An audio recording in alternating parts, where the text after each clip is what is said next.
जनसुराज पदयात्रा के 76वें दिन की शुरुआत ढाका के भंडार पंचायत स्थित पदयात्रा शिविर में सर्वधर्म प्रार्थना से हुई। इसके बाद प्रशांत किशोर सैकड़ों पदयात्रियों के साथ भंडार हाई स्कूल से निकलकर जिहुली उत्तर के रास्ते शिवहर के आंबा कला उत्तर दोस्तिया बसीहवा शेख में सौढ़ा से होते हुए पुरनहिया प्रखंड के कोल्हुआ ठिहाका पंचायत में सोनौल सुल्तान हाई स्कूल में रात्रि विश्राम के लिए पहुंचे। प्रशांत अब तक पदयात्रा के माध्यम से लगभग 850 किलोमीटर से अधिक पैदल चल चुके हैं। इसमें 550 किलोमीटर से अधिक पश्चिमी चंपारण में पदयात्रा हुई और पूर्वी चंपारण में अब तक 300 किलोमीटर से अधिक पैदल चल चुके हैं। शिवहर में वे लगभग 8 से 10 दिन रुकेंगे और अलग अलग गाँवों प्रखंडों में जाएंगे। बताते चले कि पूर्वी चंपारण और शिवहर की सीमा पर सैकड़ों की संख्या में शिवहर निवासी प्रशांत किशोर का स्वागत करने पहुंचे। गाजी बाजी और घोड़ों के साथ लोगों ने प्रशांत किशोर सहित सैकड़ों पदयात्रियों का स्वागत किया और साथ में चले। शिवहर आगमन पर प्रशांत किशोर ने अंबा उत्तरी पंचायत में स्थानीय मीडिया से बात की और जनसुराज पदयात्रा के बारे में बताया और वर्तमान राजनीतिक हालातों पर भी बात की। जनसुराज अभियान का उद्देश्य समझाते हुए प्रशांत किशोर ने कहा कि जनसुराज जन जागरण का अभियान है, एक ऐसी व्यवस्था बनाने का प्रयास है जिसमें वार्ड सदस्य से लेकर मुख्यमंत्री तक समाज से निकाला हुआ सही व्यक्ति हो। कोई भी एक व्यक्ति या एक दल बिहार को नहीं सुधार सकता। जब तक बिहार की जनता नहीं जागेगी तब तक कोई बिहार को सुधार नहीं सकता। बिहार के छपरा में जहरीली शराब पीने से हुई दर्जनों मृत्यु पर प्रशांत किशोर ने दुख व्यक्त किया और शराबबंदी को एक विफल योजना बनाते हुए इसे 48 घंटे के भीतर रद्द करने की मांग की। इस दौरान उन्होंने भाजपा नीतीश कुमार और तेजस्वी यादव तीनों पर निशाना साधा और सबको शराबबंदी की विफलताएं के लिए जिम्मेदार ठहराया। उन्होंने कहा कि दुनिया की कोई भी सरकार जिसके क्षेत्र में 50 लोगों की मृत्यु होगी वो संवेदनशील होगी, शोकाकुल होगी। महात्मा गांधी को जितना मैंने पढ़ा है, उन्होंने कहीं नहीं कहा है कि शराबबंदी सरकार द्वारा कानून पास कर किया जाए। बिहार में कहीं शराबबंदी तो जमीन पर दिख नहीं रही, हर जगह होम डिलीवरी हो रही है। नीतीश कुमार के जो पिएगा वो मरेगा वाले बयान पर प्रशांत किशोर ने कहा, मुझे अफसोस है कि मैंने 2014-15 में नीतीश कुमार की मदद की है। मैं उस नीतीश कुमार को जानता हूं जिसने वाजपेयी सरकार से रेल दुर्घटना पर इस्तीफा दे दिया था। वही नीतीश कुमार कोरोना काल में बिहार के हजारों लोगों के मर गए। बिहार के लड़के पैदल चलकर घर लौटे और ये अपने बंगले से बाहर नहीं निकले। नीतीश कुमार आज 50 लोगों की मृत्यु पर हंस रहे हैं और कह रहे हैं कि जो पिएगा वो मरेगा। ऐसे ही अहंकारी और संवेदनशील व्यक्ति का नाश निश्चित है। उनका बयान मानवता के नाम पर धब्बा है। प्रशांत किशोर कल पुरनहिया प्रखंड के सोनौल सुल्तान हाई स्कूल में रुकेंगे और जिले भर के लोगों से मुलाकात करेंगे। इस दौरान वे पिपराही और पुरनहिया प्रखंड के जनसुराज अभियान समिति के सदस्यों, पंचायती राज व्यवस्था के स्थानीय जनप्रतिनिधियों, महिलाओं और युवाओं के साथ अलग अलग कई बैठकों में स्वांत करेंगे। खबर अच्छी लगी हो तो लाइक करें। ताज़ा अपडेट के लिए हमारे चैनल को सब्सक्राइब करना ना भूलें। धन्यवाद।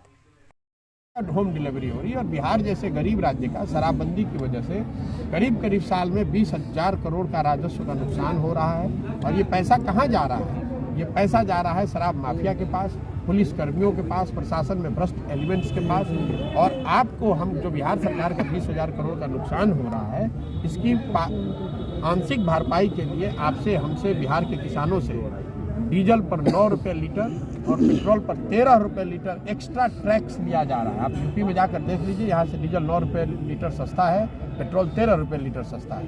तो ये पैसा लिया जा रहा है क्योंकि शराबबंदी से जो नुकसान हो रहा है उसकी भरपाई कहीं से की जाएगी। तो हर ओर से नुकसान है। शराबबंदी लागू नहीं है। जो शराब माफिया आपने अलग खड़ा कर दिया। जो युवा शराब पीना चाहता है वो घर पर बैठ के युवा या वृद्ध पी ही रहा है। और कई तरह के और जो नशे का कारोबार है वो शुरू हो गया। और पूरा प्रशासन, पुलिस और प्रशासन अपना काम छोड़कर सिर्फ शराबबंदी को लागू करने और शराबबंदी से कमाने के अभियान में लगा हुआ है। जनता हर जगह पिस रही है। मुख्यमंत्री कल बात करेंगे इस पर सर? मुख्यमंत्री जी से इतना ही मांग करेंगे। आज मैंने उनका बयान कल भी देखा और आज उन्होंने एक और टिप्पणी की है। मुझे अफसोस है कि इस आदमी की मैंने मदद 2014-15 में की थी। मैं जिस नीतीश कुमार को जानता हूँ, ये वो मुख्यमंत्री हैं जो रेल मंत्री रहते हुए वाजपेयी जी की सरकार में इन्होंने वाजपेयी जी के न कहने पर भी रेल मंत्री से इस्तीफा दे दिया था क्योंकि रेल दुर्घटना में कुछ लोगों की मृत्यु हुई थी। वही नीतीश कुमार आज कोरोना में हजारों लोग मर गए, लाखों लड़के बिहार के पैदल चल के इतने कष्ट में रहे और ये आदमी अपने बंगले से बाहर नहीं निकले। इन्होंने कोई जिम्मेवारी, कोई जवाबदेही नहीं की। वही नीतीश कुमार आज अकारण गरीब लोगों की 50 लोगों की मृत्यु हुई है और हंस रहे हैं, ये कह रहे हैं कि जो पिएगा वो मरेगा। ऐसे असंवेदनशील और अहंकारी व्यक्ति का नाश निश्चय है।